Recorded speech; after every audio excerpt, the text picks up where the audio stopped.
I'm Paul Sullivan, your host on the Company of Dads podcast, where we explore the sweet, sublime, strange, and silly aspects of being a lead dad in a world where men often feel they have to hide or at least not talk about their parenting role. Today, my guest is Stephanie Coontz, the Director of Research and Public Education for the Council on Contemporary Families. She's the author of several books, including The Way We Never Were, American Families and the Nostalgia Trap, The Way We Really Are, Coming to Terms with America's Changing Families, and Marriage, A History, with the provocative subtitle, How Love Conquered Marriage. I don't know what was beating up marriage before, but I'm glad that love won out, or maybe I'm not. I'm going to find out. And I'm really grateful that she's joined me today. So, Stephanie, welcome to the Company of Dads podcast. Thank you. Thank you. I have to start out. When it comes to marriage, are you a romantic or a realist? I think I'm a realist, but I'm not a realist in the sense that most people were realists throughout most of history, because as the title of my book suggests, love was the title of a marriage book for thousands of years could have been What's Love Got to Do with It? Love was considered too fickle, too unreasonable an emotion to organize the most important business of your life around, and that is making your living in the household economy. Or if you were in the upper classes, making the kind of alliances you needed to make other people make your living for you and fight your wars for you. So I'm a realist about how marriage has changed and what the challenges are. But yes, I think that one of the wonderful things, although it's also a challenge, is that for the first time in history, we really are trying to build marriages free of coercion, from coercion by parents, by the state, by your gender, by your biology, and to do it in an equal way. It's never been tried before. So we're in uncharted territory. And I think that's one of the reasons that we have so much conflict, is that we expect it to work and we think, what's wrong with me or my partner that it's not working, instead of saying, hey, there's no guidebooks for this. Yeah. Now, you've been, you're an historian, you've been an academic since the 1970s. So, 50 plus years. When you look at how people viewed marriage when you began your academic career and how they view it today, what's changed the most, or what really stands out to you when you think about what's changed in those 5 decades? Well, I would want to go back a little bit further than that, because when I first started teaching, I'd been out of college for a while, and I'd gone through the usual 1960s thing where you thought marriage was something that the anthropologists taught you that was invented to protect women and children. And then some feminist anthropologists came along and said, that's funny. While the men were out hunting, how were the women protecting themselves and feeding their kids?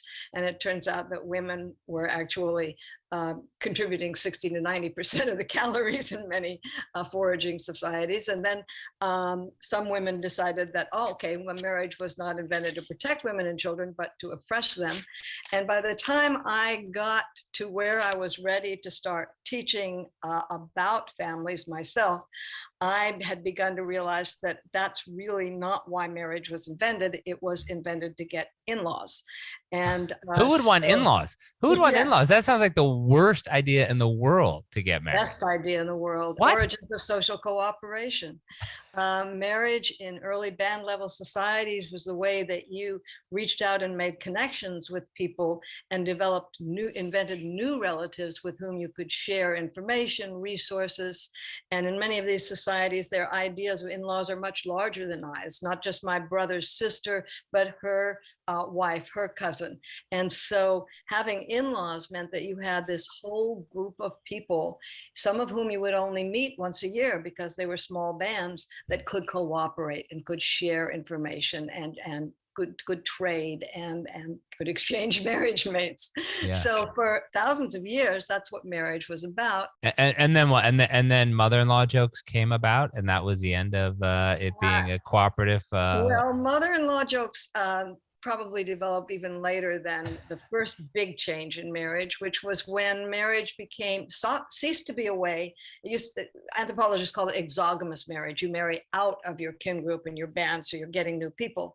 But as people developed defensible, hoardable resources, and you got inequality in a society, people no longer wanted to share outside their lineage and their family, and they developed endogamous marriage systems. You want to marry people who are close to you, or you want to ally with people who are equally wealthy and have a good claim to status. And that's when marriage begins to be exclusionary, and parents take huge charge over who gets married. When you're talking about this in historical terms, when about does this happen? As the ancient states develop, you go Egypt, Sumer, Antony and Cleopatra. So not a love story. It was a big political alliance, a bid for power for the two biggest imperial nations in the world. If they'd been able to make that marriage work, nobody could have stopped them. Right. All right. And it seems like a very, contemporary idea. I mean, where I live, it's, very competitive with child rearing, and, what a dream. Your kid goes to an Ivy League school and your kid marries somebody else who's gone to an Ivy League school. And this sounds, it's not exactly. But nowadays we want them to fall in love with that person. So we do a lot of manipulation as parents to make sure they're going to love the right kind of person, but we don't dictate who they love. Sure. So to answer, just go back. I don't want to, take you down a historical rabbit hole, which I'm prone to fall down to every once in a while. But mother-in-law jokes are even later than this, because you wouldn't have dared joke about your mother-in-law back in the days of patriarchy, and women were honorary patriarchs often if they were upper class in those days. So they often arranged these marriages, and you don't joke about that. Where you really get the mother-in-law jokes is in the 20th century, when we begin to develop this idea that marriage is not about kin, it's not about a community, it is about a nuclear family. And the nuclear family should break with the older generation. People who look back nostalgically at the 50s and they say, oh, family ties were bigger then, they forget that it was this huge campaign against extended family ties. And the idea was that, any boy or girl or man or woman who was too attached to their mother or father was attached by a silver cord that needed to be broken. Right. And you needed to commit entirely to the private nuclear family. That's where the mother-in-law jokes come in. Huh. All right. But you talk about the 50s, you reference it in some of your books. I mean, there is this nostalgia. Nostalgia is, often bad. Sometimes it's harmless. But when you think about how that created our very contemporary mindset, the lifespan of most of the people who are going to be listening to this, we come out of the 50s, plenty to rebel against in the 50s. That happens in the 60s. But then you think about how economic growth, education, greater mobility, where we're now to better telecommunications, how it's you're not just moving across the country, you could move across the world for your job, for love, what have you. What has that done to the sort of institution of marriage over the past 50 years or so? What you say about nostalgia is really important. When you actually research nostalgia, one of the things we find is that personal nostalgia, which generally revolves around memories of particular favored family members and friends, is a very healthy thing. It makes you feel warmer toward other people. You go, oh boy, I'd like to recapture that feeling. Yeah. Social or political nostalgia, which is an idea that somehow everything was better for everybody, and we want to go back to the way that whole time was. That, as we have learned to our cost over the last few years, is a very pathological thing. And what you have to know about the 50s is that the stability of families then was based on two really different things. One was a much better economic and political situation for young men just entering the labor force. Young men in the 40s, 50s, and 60s, each one earned more in real wages, 3 to 4 times as much as their fathers had at the same age. They could support a family on one income. That led to a lot of willingness to get married and ability to support a family without having everybody go out to work. So that was one good part of it. One bad part of it is, first of all, there were tremendous racial discriminations, but secondly, just in terms of marriage, women had no such opportunity at all. Right. So a man, she had to, in order to partake in this prosperity, she had to get married, and basically she had to do whatever was necessary to make that marriage work. And when we look back, we know that many women were desperately unhappy. There were much higher rates of domestic violence and much higher rates of child abuse. Fathers were hardly involved with their children at all.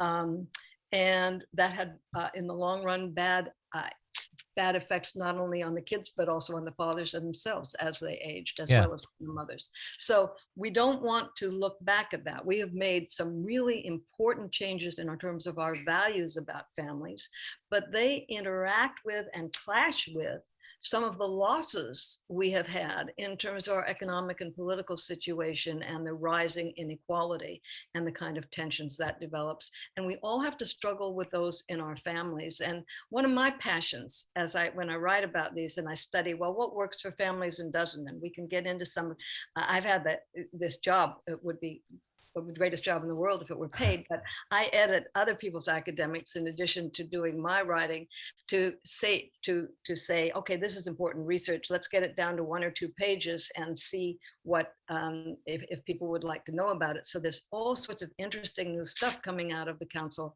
on Contemporary Families about what helps parents raise kids better, how male-female relationships are going. But the most important thing I think that we understand is that we're still dealing with all the leftovers of the bad gender system of the 1950s, and they clash with some of the losses that we've achieved in our political and economic situation. And the result is all of these tensions that we have such high aspirations that we wonder what we're doing wrong or what our partner is doing wrong.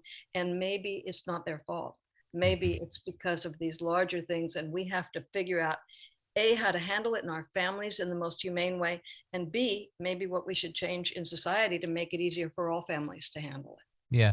But when you think about, major shifts that have occurred, again, contemporary times, that have, forced men to be, more involved, perhaps not as much as they should be, is something we talk about at the Company of Dads a lot, but also allowing, who's to say that the husband in the relationship is destined to be the higher earner? The wife could have a much better set of skills and want to be fulfilled in a different way. When you think about, moments that have been sort of seismic and, sort of how they've shifted how we look at marriage, what really stand out to you? What are some of the things that you noticed, as you went through your career? Well, I think the biggest thing in terms of the questions that you're concerned with and acting about is the kind of dual nature of the increased role of dual earner families, which, by the way, I think it's important that people know there was no such thing as a male breadwinner in the past. When a man complained that he was the family's sole provider, he was complaining. He was saying that his wife, who used to be called his yoke mate, not his soulmate, couldn't or wouldn't contribute. So through most of history, there was this expectation that both parents would contribute to the production and to the material support of the family. And that changed in the 1940s and 50s. And the result is that it turned out that women were not totally happy with this, and they began to join the workforce partly voluntarily, and then from the 1970s on, partly involuntarily, as men's real wages stagnated. Yep. And as women began to, you combine that with birth control, so that women could get more education and improve their earnings power and not have to marry the first guy they had sex with. So the result was that you have women developing the ability, they're still not the main breadwinners in most families. However, a new study that I just had the honor of editing by Jennifer Glass and some other researchers shows that 70% of women will be the primary earner for a number of years in their family, married women, not just unmarried women. So the result is that women have developed more self-confidence. Men have been, large numbers of them have been very grateful for the participation, they taking this off there. And the result of the going back and forth, both women's anger when men said, okay, well, I'm glad that you're doing more breadwinning, but you keep doing the child rearing, and men's own sense, many men are beginning to understand that this could be a very rewarding thing. The result is that we now have these changing values about what a life should be like at home, and yet they interact with the kind of social expectations of men as breadwinners, the social expectations when you show people a room that is messy and you tell them it belongs to a man, they're sort of like, oh, well, hey, you know, men are slobs. But when you tell them it belongs to a woman, she is really morally suspect even now. Because it's not messy. So you have all these expectations coming down on you. You have business people at work. We know that although employers assume that when women become mothers, they will be less committed to the job, and therefore they're more reluctant to hire and promote them. They assume that men will become more committed to the job, and the man who then wants to take parental leave or spend more time is considered to be not a really good man. So we've got all these pressures coming down on us, and we're trying to say, but that's not the way we want it to be. And but we have the habits, so we struggle over that. It's natural struggle. There's a lot to unpack here, and a lot of interesting things you said. When, you know, and I agree with you totally. But go back to the glass paper about that. You know, women at a certain point are going to 70% of them are going to they're going to out earn their husband? Are they going to be the primary breadwinner? What does that dynamic look like in the family system when? You know, a lot of them will be single breadwinners, you know, because of divorce or unwed motherhood, which is actually declining now, but unpartnered motherhood is declining. But in other cases, it is because men will lose a job or they'll have cutbacks. And you're talking, I think they found that the average length of time for would be 5 to 6 years. So it's not like, you know, she's going to become I don't think we have many female equivalents of the guys who out earn their wife by thousands of dollars a year, tens of thousands of dollars a year, and can keep them home all the time. But you have situations where men and women are increasingly equal breadwinners, and there'll be 4 or 5 years, 6 years where the woman will earn more than the man.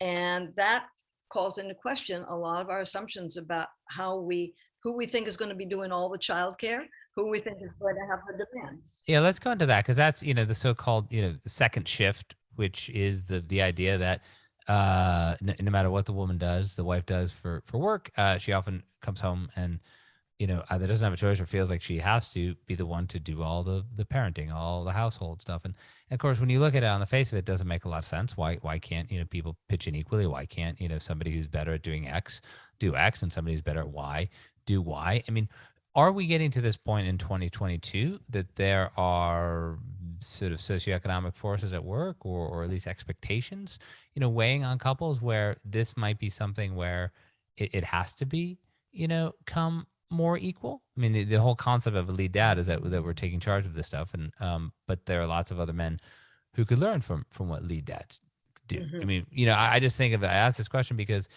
you know, I look at, you know, my grandparents, and yeah, I love my grandfather, but I don't know if he ever changed a diaper in his life. And I look at myself, I have 3 kids. I've changed a lot of diapers, you know, I'm great at it. But, you know, what, you know, with these dual income couples and the glass paper, what is going to cause couples to talk more openly and, you know, divide up those parenting and household responsibilities, you know, more equally? I wrote an op-ed that you know, and because of your background in journalism, you know that you don't get to write the headlines, but I actually loved the headline they wrote for it, which was how to make your marriage gayer.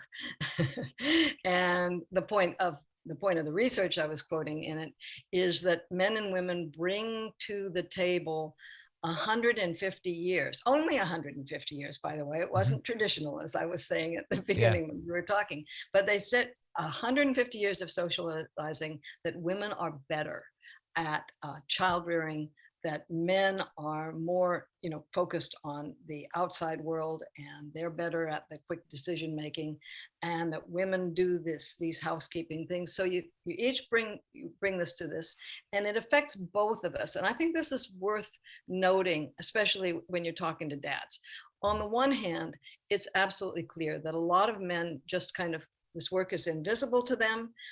They say they want to help, but as women often complain, then they have to be told so much about what they need to do that it's more work getting them to help than it is for them to pitch in on themselves. And there's a certain but that's not biology. That's sort of a communication. No, That's communication within a marriage. or no habits, habits. Yeah. That, just like when my husband, who knows a lot more about mechanics than I, says that I should help, change the pump or something, I need him to tell me it 4 or 5 times before I can do it on my own, because I didn't grow up doing it. And a lot of men need that kind of help and instruction when they first begin doing equal childcare and housework. On the other hand, the other side of it is, just as men were socialized to see that work as invisible, to expect women to do it, to feel that they had more important things to do, women were socialized to think that they could get that this was one area in which they really had social status and knowledge that outranked their husbands. So, we talk a lot about mansplaining when men try to explain certain things to women, but women do momsplaining, where they go around and it's important to our self-image. Sociologists, I call it momsplaining, sociologists call it gatekeeping, where we say, yeah, go help with the baby, but we're not quite doing that right, or they step in too soon. So both of us have to step back and say, have to talk honestly, what do we really want? And then what are the barriers to this? What are the things I do as a man or a woman that stand in the way of doing what you want me to do and what we want to do? And what are the things that my partner does that inhibit me from doing that? And I think so that kind of communication is absolutely vital. Well, what are some examples that come to mind, within the marriage of mansplaining and momsplaining that would be easy to fix if we're more aware of them? Oh, well, I think the one that you get at home a lot is the momsplaining, where you go in and the woman will move in very quickly to say, no, that's not quite how you diaper him, or he really likes this, or the guy is with the baby and the baby is crying and she can't stand the crying, so she'll come in. So that's the sort of thing that we call gatekeeping, or I call momsplaining. Or my husband, I've been studying this for 50 years, as you point out. Yeah. But I think it was only a few years ago that he walked in and noticed me rearranging the way that he'd loaded the dishwasher. And said to me, don't you have a name for that, honey? And why the hell should I keep loading the dishwasher if you're going to redo it for me? Yeah. I've always had this thing where, like, if I was, in charge, I would just sort of, do it how I was going to do it. And my feeling was, if I wasn't there, well, my wife's perfectly capable of doing it however she's going to do it. And I kind of left it at that, because again, who wants to be micromanaged? You don't want to be micromanaged in the office, and you don't want to be micromanaged at home. Is that sort of, part of how it goes? I think that's a very important part of it. The other thing is, though, that people have to be trained to know what's involved in the other. There's just a study that we just put out that by Dan Carlson, that I had the privilege of editing into a smaller paper with him. And it really struck me. He was looking at what makes men and women most satisfied with the division of chores. And what's the answer? Yeah. Well, it's a very interesting answer. First of all, there is some evidence that men are very happy when they don't have to do any chores at all. Which is not, Who would be very happy if you didn't have to do any chores at all? I mean, yeah. But it turns out, I don't wake up and say, I can't wait to take out the trash tonight. Man, that's going to be awesome. Exactly. So I don't have any problem with that. I don't think that's think that's a masculine flaw. But here's the exciting part of the research. They're equally happy when the chores are shared, but they have to be shared in a different way, he found. And I thought this was very interesting. I mean, these are all averages, and different people will have individual ways to do it. Our household doesn't do it quite the way that on average it works out for him, but I think the principle is very important. He found that the happiest, the people who were most satisfied with the division of chores were the ones where they didn't divide them. You do this set and I'll do this set. but they shared or alternated them. Oh, really? Yes. And so we were talking about it with So like Ken. one night you take out the trash, the next night I take out the trash? Yeah, or maybe you do it for a Huh. week, or you do it for a week, or That whatever. kind of I don't I mean that's funny to me because like you said your husband has this mechanical background, so why would he say, hey, it's your turn to change the filter in this if that's something he knew how to do? Where Right. like in our house my wife does a lot of the stuff with the dogs because she likes it more, and I'm happy to, she doesn't So particularly like in to my wash house, dishes, so I do that. yeah, in my house, I do the cooking, but because I chose the cooking because I like the cooking, it's a Mm. pleasure more for me than a chore. And as a result, I say to myself, well, then you cannot make him do the hard part of it. I have to do the dishes. If I've chosen to do the cooking, I chose to do the dishes. So everybody has individual ways, but let me just say what I think was a principle that was emerging in these averages. And you can't give people personal advice based on averages, but there is a Mhm. principle on this average that I think is Yeah. important. We discussed it with Melissa Milkey, who's the head of the Work Family Research Network. And one of the things she pointed out too is that when people alternate or share chores, they learn just how much is Mhm. involved. They Okay. learn what's the planning part of it. And when you don't, it's very easy to think that your chores are harder than the other ones. All right. So it kind of teaches them sort of like marital empathy in a way, or Yes. empathy, chore empathy, I guess, a better way Yeah, to put it. yeah, yeah. Okay. Huh. So I think that's very that was a very interesting piece of research to read. And even though my husband and I divide the chores up a little differently than that, it made me realize that both of us absolutely understand how much the other is doing when they do their chores. See, it's So even funny. It's funny when my wife, we have 3 dogs. When I have to take the dogs to the groomer, I'm like, though, I would never do this. It's like it's real pain. Like, can't we just shave the dog's clothes and not do it as often? And she loves it. She gets, joy out of it. And in some weird way, doing the dishes at night, I just kind of zone out, listen to a podcast or something like that, and it doesn't bother me. But again, if I had no dishes to do, if using paper plates every night wasn't environmentally hostile, I would probably go that route. right. So I don't love dishes that much. But I think the principle that people might take from this is that if you don't really appreciate how much you would not like to do that job Right. that the other Yeah. person's Okay. doing, and how much work and thought goes into it, like for women who don't like to cook, they don't like to do what I do, and get up and make all those lists about things and what has to be used. So if you don't know what goes into it, you don't appreciate how hard it is. It's very easy to think that you're doing more than she is or he is. Well, that's always a problem. Yeah. But this kind of dovetails nicely where I want to go, for our last couple questions. And that is, how COVID changed the domestic space. It changed so many things in the world. But 2019, we're cruising along. We have our roles. Those are our roles. That, work expects something of us. Home expects something of us. We go along. And then, we come about March 2020, and the brakes are hit. And now everyone's home. And that's good in some way, good for health, safety. If you have a job where you can work from home, okay. But you got your kids there. And if you have young kids, as I did at times, there's no childcare, there's no pre-K. Try putting a 2-year-old on a Zoom school, that doesn't work. And now you're juggling your careers and you're juggling the stuff at home. And in some ways, there's no hiding anymore. You can't sort of sneak out and do whatever the thing is that you do to settle your day, because your spouse is going to be and say, hey, wait a second, I want to do that. How come I don't get to do that? And then, there's some great research. One of this University of Georgia professor I did the sort of first podcast with talked about, how, happiness really shifted depending on how people decided to divide up the chores. And she only looked at couples where both people worked and both people work at home. So you're not going anywhere. There's no reason not to sort of pitch in. When you look at, from the historian's point of view, what a seismic shift, what a crisis like COVID-19, did to the family, what really stands out to you?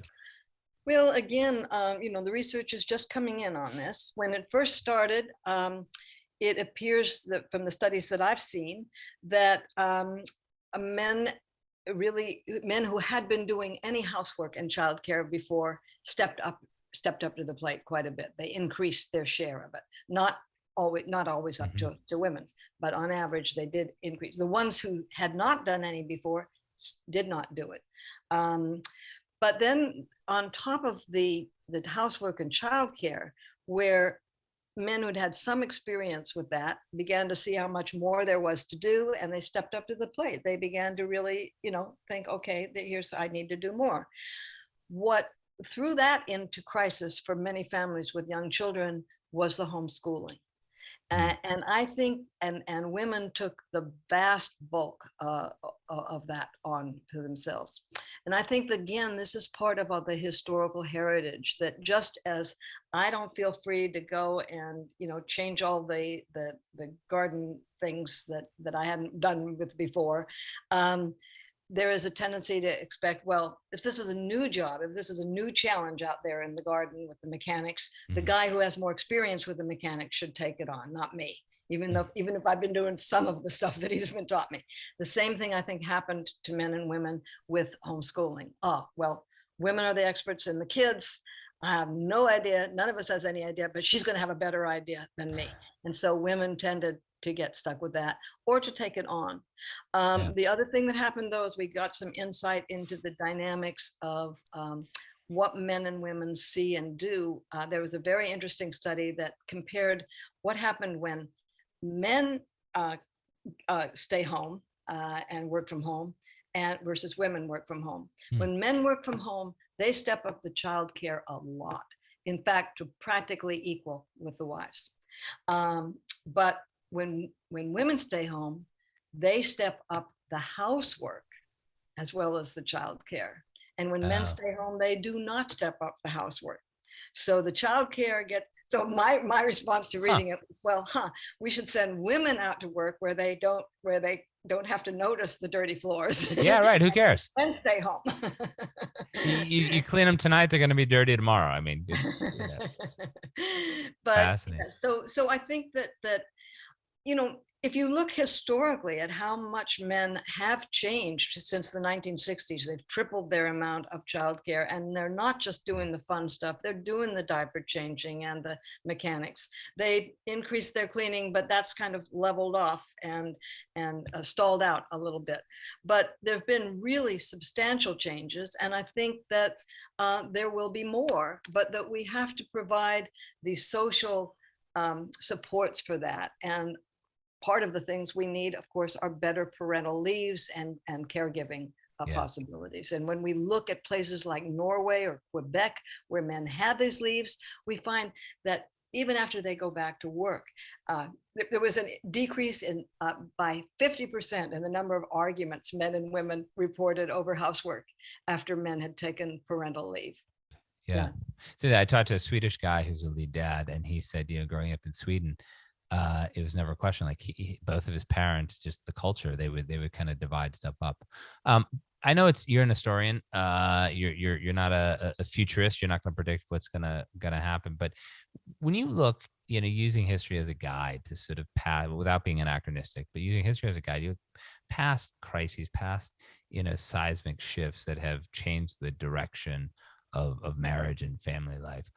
What do you think COVID, is going to do when you take into account, big employers are now for the first time trying to understand what their employees want, the sort of myth of the model employees kind of out the window, because now you've seen everybody's, Zoom backdrop and what really goes on in their house. So I don't want to put you on the spot here, but what do you think, of these changes that have happened, using history as a guide, what do you think is likely to stick going forward? Well, I think that what you need now is not a historian or a futurist. You need activists, because there's different ways that it could go. And we've seen these crises before. The last pandemic helped produce fascism in Germany because it led to so much hostility toward aliens, but it produced universal health care in Western Europe. So these things can go either way. And right now, yes, employers are talking big about helping out their employees. But you followed probably better than I the tremendous increase in profit taking, CEOs. I've seen returns going up. What happened to the frontline workers?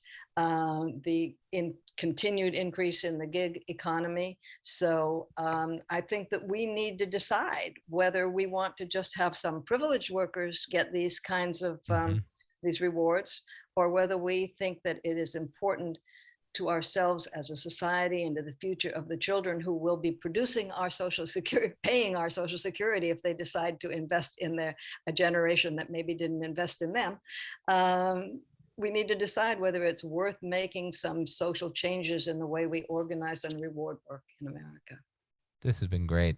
Thank you very much for your time. One last question. You said, we look at what we're talking about as marriage as we think about it as about a 150-year-old construct. And you said since, the 1960s, men have, I think you said, tripled their output of sort of, doing parental duties. Where do you sit on, sort of the optimism, pessimism scale as to, the future of marriage, seeing what it's gone through over the past decade or so? Well, when a marriage works today, it works better than people of the past would ever have dared to imagine. But on the other hand, there are more pressures and constraints on people in terms of whether they can even get married in the first place, so that we're beginning to see increased selectivity in who feels that they can marry and can afford to marry and can afford to take what can be a big investment, but can also be a big risk. So again, America is peculiar this way. In America, often you have to marry the right person with the right job to get health insurance, adequate health insurance. In other society, this is a marriage privilege. Here, other societies, it's a citizen entitlement. So we need to make sure that people don't have to marry for the wrong reasons, or don't get excluded from marriage because their job doesn't require health, it doesn't contain health benefits, and allow people, and here's where I'm optimistic, to build on their best instincts. And most people do have begun to really recognize that kids need attention, that relationships, heterosexual, same-sex, whatever, that need to be more even than they were in the past. That's where I'm optimistic, but we've got to create the structural supports for that, or they will keep breaking down, and then you're feeling betrayed by your partner when in fact you've been betrayed by larger forces. That's great. It's a good way to end. Stephanie Coontz with the Council on Contemporary Families. Thank you again for being my guest. Oh, my pleasure.